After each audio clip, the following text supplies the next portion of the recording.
Hello హైరన్ అన్న, నేనురా మీ అన్నయ్య హిస్టరీ రఫీసాన్ని.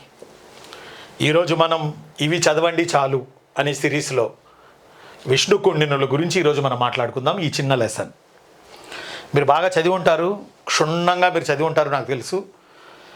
మీకు ఒక చిన్న బ్రష్ లాగా ఇవ్వడానికి, మీ మీ ప్రిపరేషన్ సామర్థ్యాన్ని పెంచడానికి నేను ఒక మంచి ఇంపార్టెంట్ పాయింట్లు తోటి ఒక ఒక ఒక స్కెలిటన్ లాగా ఒక విషయాన్ని విష్ణుగుండిల మీద మీకు చెప్పడానికి నేను ప్రయత్నం చేస్తాను. నేను మీ అన్నయ్య హిస్టరీ రఫీసాన్ని. మనకి సిలబస్లో ది విష్ణుగుండినాస్ అని ఉంది. ది విష్ణుగుండినాస్ అని ఉంది. విష్ణుగుండినుల మీద పెద్దగా ప్రశ్నలు రాలే ప్రీవియస్లో కూడా చూసుకుంటే. అయితే విష్ణుగుండినుల మీద ఒకటి రెండు ప్రశ్నలు వచ్చినాయి అంతే. కానీ విష్ణుగుండినులు కూడా ఇంపార్టెంటే. ఆ నేపథ్యంలో మనం విష్ణుగుండినులకు సంబంధించి ఫస్ట్ డైరెక్ట్ అటాక్ ఏంటంటే, ఏపీ హిస్టరీలో మొట్టమొదటిగా సంస్కృతాన్ని అధికార భాషగా చేసుకుని పాలించిన రాజవంశం విష్ణుకుండినాస్. ఎస్ నాన్న, వినాలి రా నాన్న, ఇది please note this point, your honour, గుర్తుపెట్టుకోవాలి. సంస్కృతాన్ని అధికార భాషగా చేసుకుని పరిపాలించిన మొట్టమొదటి రాజవంశం విష్ణుకుండినాస్ ఇన్ ఆంధ్ర. అంతకుముందు శాతవాహన, ఇక్ష్వాక, బృహత్పలాయన, ఆనందగోత్ర, శాలంకాయన, ప్రాచీన పల్లవ, వీళ్ళందరి అధికార భాష Prakrutam, not Sanskrit. But first time సంస్కృతాన్ని అధికార భాషగా చేసుకుని పరిపాలించిన, సంస్కృతాన్ని పుస్తక భాషగా, శాసన భాషగా చేసిన మొదటి రాజవంశం విష్ణుకుండినాస్.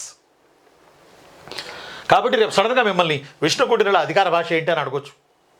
మీరు ప్రాకృతానికి అలవాటు పడి సంస్కృతం పెట్టకుండా ఉండేరు. ఆన్సర్ వచ్చి Samskritam. Yes, Sanskrit. Right. Second number 1, ఇది విష్ణుకుండినుల కాలంలోనే మొట్టమొదటిగా ఆంధ్రాలో బౌద్ధానికి విరివిగా నష్టం జరిగింది. బౌద్ధ మత స్తూపాలకి, ఆరామాలకి, చైత్యాలకి, విహారాలకి నష్టం కలిగించిన రాజవంశం విష్ణుకుండినాస్. ఎందుకంటే దే డివోటీస్ టు విష్ణు. అంతేకాదు సముద్రగుప్తుడి దండయాత్రల ప్రభావం వల్ల విష్ణుకుండినులు అనేక బౌద్ధ క్షేత్రాలకి నష్టం కలిగించారు. For example Undavalli.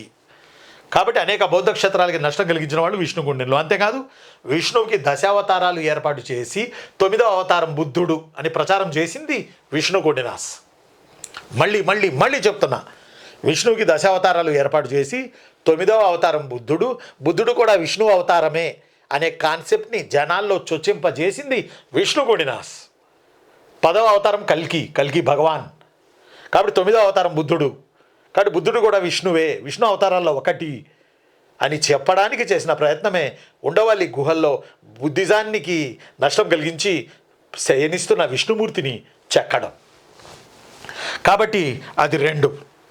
నెంబర్ 3, మనకి విష్ణుకుండినాస్ ఏలే ముందు నార్త్లో గుప్తాస్ ఉన్నారు.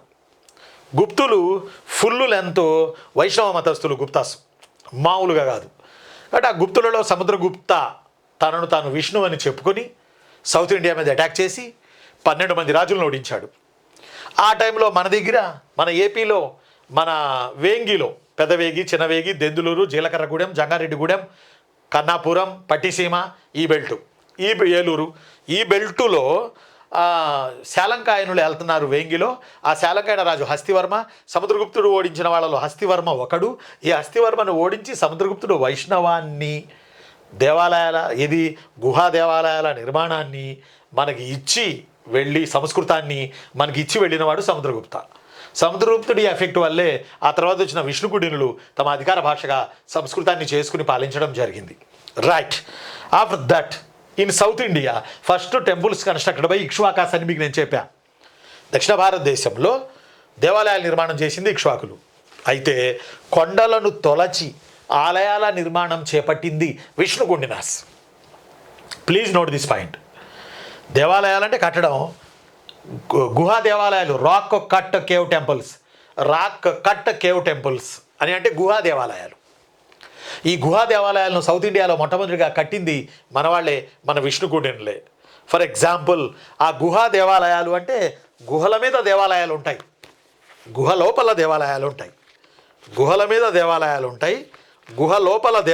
ఉంటాయి. మీకు చూడండి, ఫర్ ఎగ్జాంపుల్ విష్ణుగుడినాసు టెంపుల్స్ విషయానికి వస్తే అన్నీ కూడా గుహా దేవాలయాలే.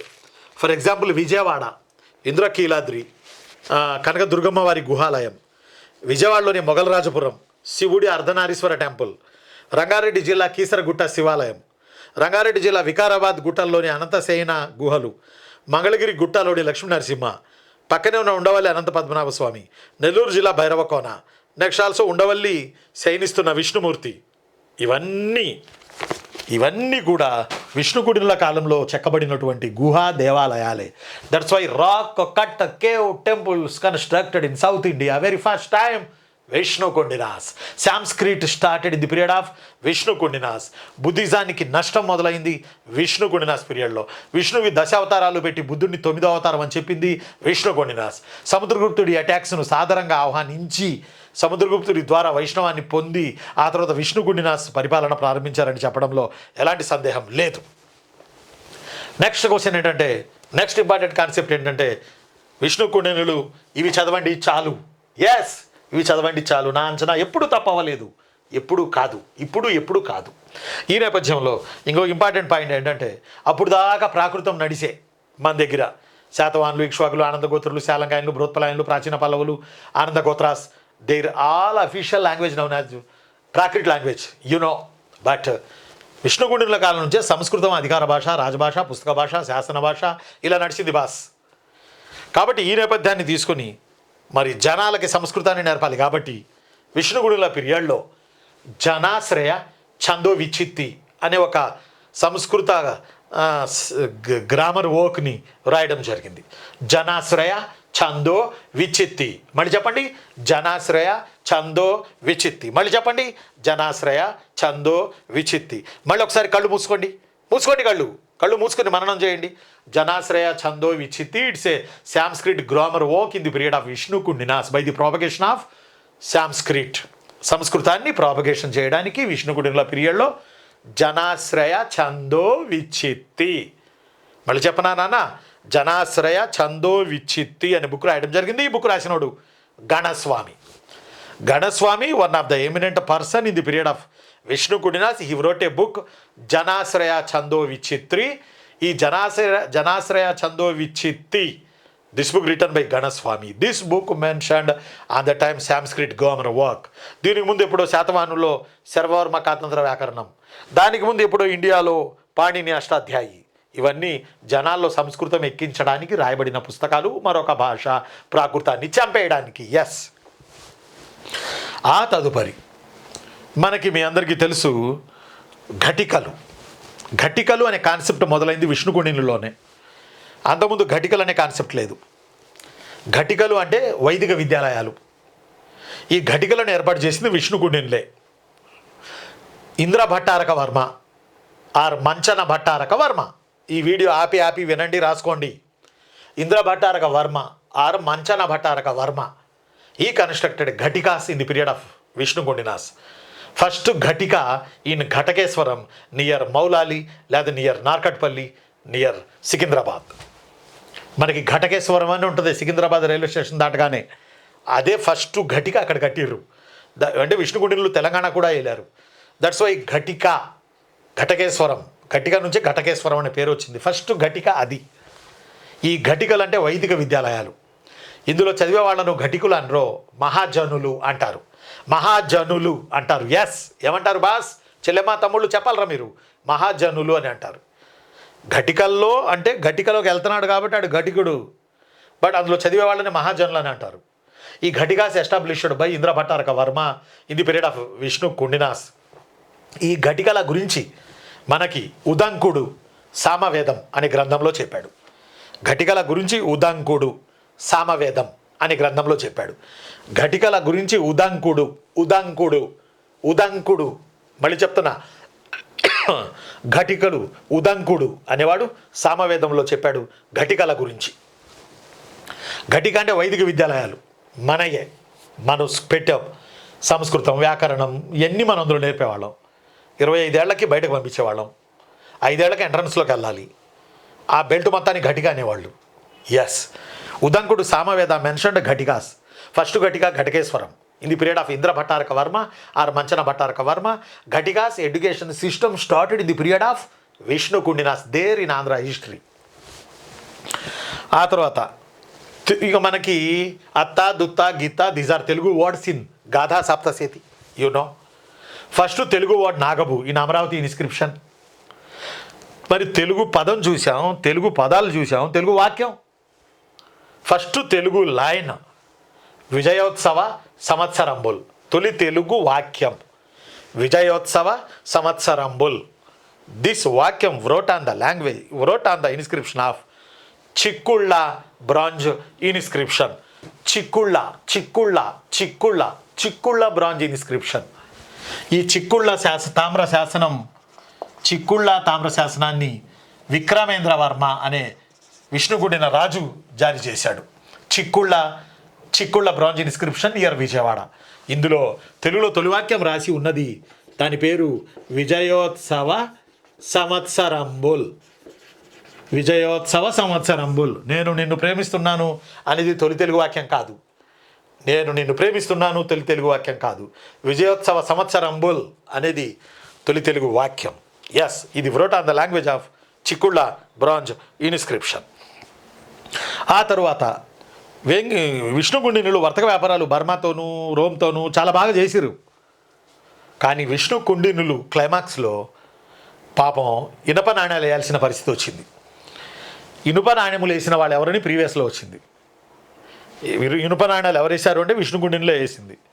ఇనుప నాణ్యాలు ఎందుకు వేశారంటే ఇనుము విస్తారంగా దొరకడం వల్ల, ఇనుముకు పరిశ్రమలు అభివృద్ధి చేయాలనే ఉద్దేశంతో. ఇనుప నాణ్యాలు వేస్తేనే అవతల దేశాల వాళ్ళు ఈ వ్యాపారాన్ని ఓకే చేశారా? లేదా ఒక రాజ్యపు పరిశ్రమలు, చేతి వృత్తులు, ఆ రాజ్యపు ఆర్థిక స్టేటస్ దిగజారిపోవడం వల్ల ఐరన్ కాయిన్స్ వేశారా? ఎస్, చివరి చెప్పిందే కరెక్ట్. ఐరన్ నాణ్యాలు ఎందుకు వేశారు, ఐరన్ నాణ్యాలు ఎవరు వేశారని అడిగాడు అంతే. కానీ ఎందుకు వేశారు అన్నాడు అనుకోండి. ఆ టైంలో విష్ణుకుండినుల కాలం నాటి వాణిజ్యం, వర్తకం, వృత్తులు ఇవన్నీ కూడా ఆర్థికంగా దెబ్బతిన్నారు వాళ్ళు పాపం. అందువల్ల ఐరన్ ఎక్కువగా విస్తారంగా ప్రకృతిలో దొరుకుతుంది కాబట్టి ఐరన్ నాణ్యాలు వేశారు. ఐరన్ నాణ్యాలు వేశారంటే ఆ రాజ్యం ఆర్థిక క్షీణ దశలో ఉంది, క్రమశిక్షణ దశలో లేదని అర్థం. ఆ తర్వాత చివరిగా మీకు ఇక విష్ణుకుండినులలో మూడవ మాధవర్మ అని ఆయన మంచి రాజు. ఆయన అవిసిత వివిధ దివ్య అనే బిరుదు పొందాడు. థర్డ్ మాధవర్మ, అవిసిత వివిధ, వీడియో ఆపి విని రాసుకోవాలి. అవిసిత వివిధ దివ్య అంటే న్యాయం చెప్పడానికి రకరకాల దివ్య పరీక్షలు చేసే రాజుని అవిసిత వివిధ దివ్య అంటారు. Third Madhavarma called as a Nyayasimha. ఈయన న్యాయం చూసి ఆశ్చర్యపోయి విజయవాడ కనకదుర్గమ్మ విజయవాడలో వారం రోజుల పాటు కనక వర్షం కురిపించిందంట. That's why Vijayawada called as a Kanakapuri or Kanakapu Vada. కనక వర్షం కురిపించిందంట విజయవాడలో కనకదుర్గమ్మ. అందువల్ల న్యాయసింహ, న్యాయాశ్రయ అని అంటారు థర్డ్ మాధవర్మ. మొదటి మాధవర్మ, రెండో మాధవర్మ, మూడో మాధవర్మ అని ఉన్నారు. మీకు ఇలాంటి వాళ్ళ గురించి అడిగినప్పుడు మాధవర్మ, గోవిందవర్మ, ఇంద్రభటారక వర్మ, ఇంద్రవర్మ ఇట్లా అడుగుతాడు. అప్పుడు మాధవర్మ అని పెట్టాలి మీరు, రైట్? కాబట్టి కనకపు వర్షం కురిపించింది. ఈయన న్యాయ నిరతి చూసి, ఎంత న్యాయ నిరతి అంటే కొడుకు విక్రమేంద్ర వర్మను ఈయన ఉరి తీశాడు. ఒక ఇష్యూ అయ్యి జనాల కొరకు ఉరి తీశాడు, కొడుకని కూడా చూడకుండా. ఈ రోజులా కాదు. అందువల్ల ఆయనని న్యాయశ్రయ అంటారు. గొప్పోడు Indravarma. He got a title అవిసిత ఏవి అవిసిత వివిధ దివ్య. ఈయన కాలంలోనే ఈయన న్యాయాన్ని నచ్చి కనకదుర్గమ్మ వర్షం కురిపించింది, బంగారుపు వర్షం. కనకపురి అంటారు విజయవాడని. In the period of Vengi Chalukya, in the period of Vishnukundinas. ఈయన న్యాయ నిరతిని, ఈయన కొడుకు ఉరేసిన దాన్ని గురించి నంది మల్లయ్య ఘంట సింగన. ఎస్, నంది మల్లయ్య, ఘంట సింగన వీళ్ళిద్దరూ థర్డ్ మాధవర్మ న్యాయ నిరతి గురించి చెప్పిర్రు. వీళ్ళు రాసినటువంటి గ్రంథం Prabodha Chandrodayam. A book written by Nandi Mallayya, Ghanta Singana. వీళ్ళు మూడో మాధవర్మ యొక్క న్యాయ నిరతి గురించి రాసిరు. ఈ నంది మల్లయ్య, ఘంట సింగన్ని తెలుగులో తొలి జంట కవులు అంటారు. అంటే వీళ్ళు ఆ రోజులు లేరు, తర్వాత కాలాల్లో వచ్చారు. ఎప్పుడో నంది మల్లయ్య, ఘంట సింగన జరిగిన స్టోరీ రాసిరు అన్నట్టు. కాబట్టి థర్డ్ మాధవర్మ ఇంపార్టెంట్. ఈయన మంచి న్యాయం చెప్పినటువంటి క్యాండిడేట్. ఆ తర్వాత ఇంకొక 2 పాయింట్లు ఉన్నాయి, ఇవి చదవండి చాలు అని ఈ టాపిక్లో. ఇంకొక పాయింట్ ఏంటంటే మూడో మాధవర్మ పాలమూరు గ్రామాన్ని, పాలమూరు అంటే మహబూబ్ నగర్, ఉమ్మడి మహబూబ్ నగర్. మూడో మాధవర్మ పాలమూరు గ్రామాన్ని శివశర్మ అనే బ్రాహ్మణుడికి దానం చేశాడు. శివశర్మ అనే బ్రాహ్మణుడికి దానం చేశాడు పాలమూరు గ్రామాన్ని. Third Madhavarma, or Madhavarma. Next Indra Bhattaraka Varma, or Manchana Bhattaraka Varma. ఈ ఎస్టాబ్లిష్డ్ ఘటికాస్, అతనే ఘటికలు ఏర్పాటు చేసింది. ఇతను ఇరున్నెర అనే గ్రామాన్ని బౌద్ధ భిక్షువులకి దానం చేశాడు. ఇరున్నెర, గ్రామాలు దానాలు అడుగుతున్నాడు. ఇరున్నెర IRU గ్రామాన్ని బౌద్ధ భిక్షువులకి దానం చేశాడు. రేగోస్తా REGOSTA రేగోస్తా అనే గ్రామాన్ని బ్రాహ్మణ పండితులకి దానం చేశాడు. ఇరున్నెర అనే గ్రామాన్ని బౌద్ధ భిక్షువులకి దానం చేశాడు. మూడో మాధవరం వచ్చి పోలమూరుని శివశర్మకి దానం చేశాడు. ఎస్, ఇవి గన్ షాట్గా గుర్తుపెట్టుకోండి. వీటిల్లో మిస్ అవ్వడు, మీరు మిస్ అవ్వద్దు. బాగా ప్రిపేర్ అవ్వండి. నేను మీ అన్నయ్య ఇష్ట రఫీసార్ని. విష్ణు కుండినుల్లో ఇవి చదవండి చాలు. ఒక రౌండ్, ఒక బ్రష్ సన ఇలా రండి. మీరు బాగా చదివి ఉన్నారు కదా, కొత్తది ఉంటే యాడ్ చేసుకోండి, లేకపోతే ఒకసారి రీబ్రష్ చేసుకోండి. మీ ప్రిపరేషన్కి ఉడతా సహాయంగా నేను మెరుగుదిద్దుతున్నానని అనుకోండి. నా చిన్న తమ్ముళ్ళు, నా చిన్న చెల్లెళ్ళు, మీరు జాబులు కొడితే చూడాలని ఉంది నాకు. మీరు సాధించి తీరండి. ఓకేనా? ఉంటాను రా ఎప్పుడు మేము అనుకుంటే మీ అన్నయ్య హిస్టరీ రఫీ సార్ని. Thank you.